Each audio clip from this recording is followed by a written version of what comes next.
This is the definition of to include. But when speaking about a child in a school setting, include means so much more. Because there are so many facets to being a student, it's important that every child feels included physically, mentally, and socially in order for that child to have a good school experience. Stephanie and I have been good friends since first grade, and although she and everyone else in my grade school had normal bodies, they thought of me as just another student. When Katherine first joined our class in the first grade, she was too smart and too talented, and I was too young and too naive to even realize she was handicapped. All I knew was that I found a new best friend. The truth is, I stood out quite a bit in my grade school, being the only physically disabled person there. I have a disease called osteogenesis imperfecta, or brittle bone disease, which basically means that my bones break easily and grow abnormally. I'm about 2 foot 7 inches tall and am confined to this electric wheelchair for mobility. So every Friday I would go to school with her, meet her for class right outside 8 o'clock in the morning, and we would take the elevator to her classes that started on the second floor. Some of my duties would entail getting her school supplies out of her book bag, getting pencils for her, getting notebooks, opening her textbooks for her, anything that she can't physically do on her own.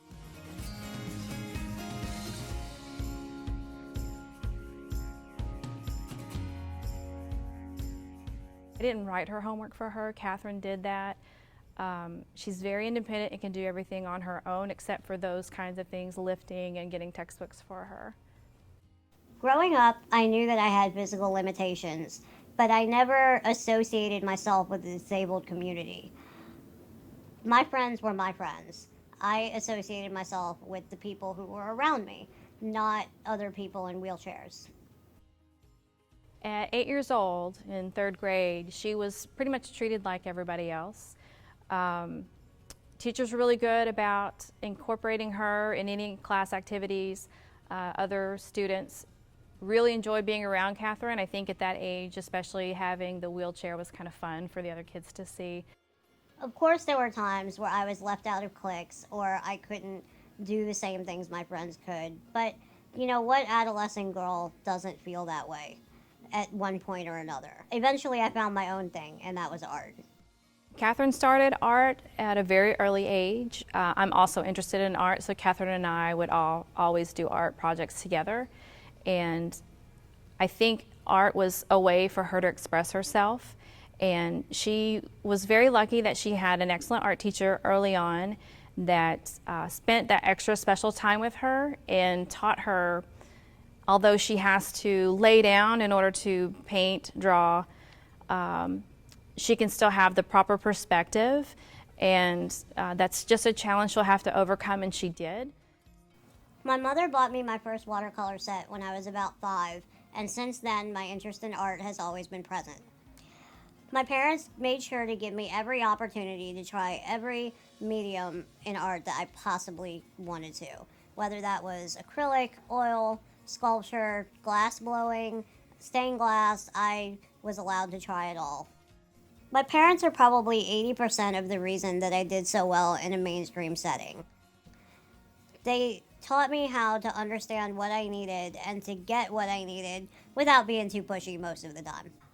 They taught me how to fit in, but also how to take care of myself at the same time.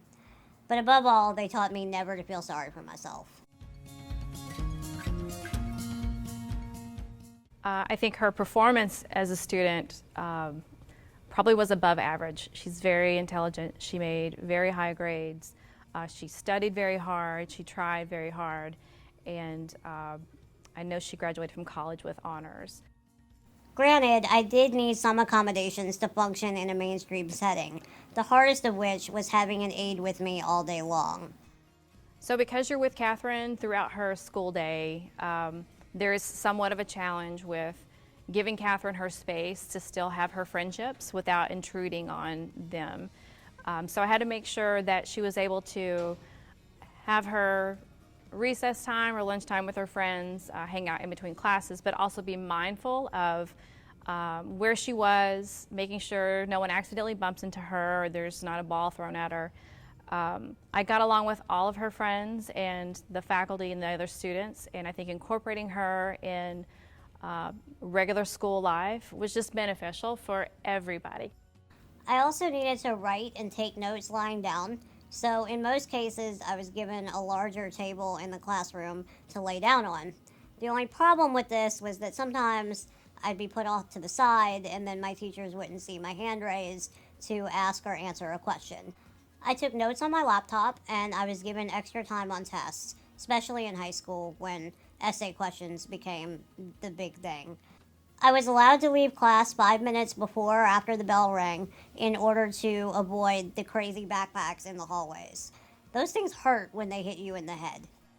Otherwise, I was treated as normally as possible in school.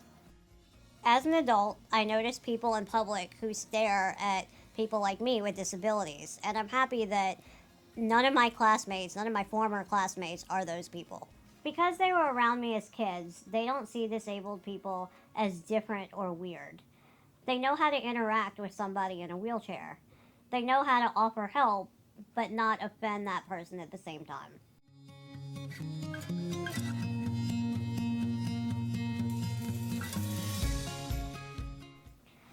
I think that being in a class with someone who is different, whether physically or mentally, is an invaluable experience for a child or an adult.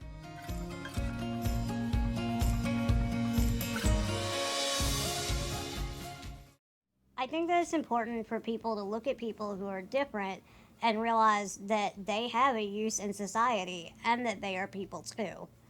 But it's also important for those people who are different to realize that they're not useless. They actually can get up and do something and contribute to the community. I was lucky enough to have a wonderful family with supportive parents and friends who helped me further my art career at a very young age. I sold my first painting when I was just 10 years old, and today I own my own art and design business, CAC Art and Designs, LLC. I do mainly graphic design work such as logos, websites, brochures, flyers, social media campaigns, but I also do watercolor paintings of animals and pet portraits. Without being included as a regular student in school and being treated on the same mental and social levels as my peers, I know I would never be where I am today. And for that, I'm very grateful.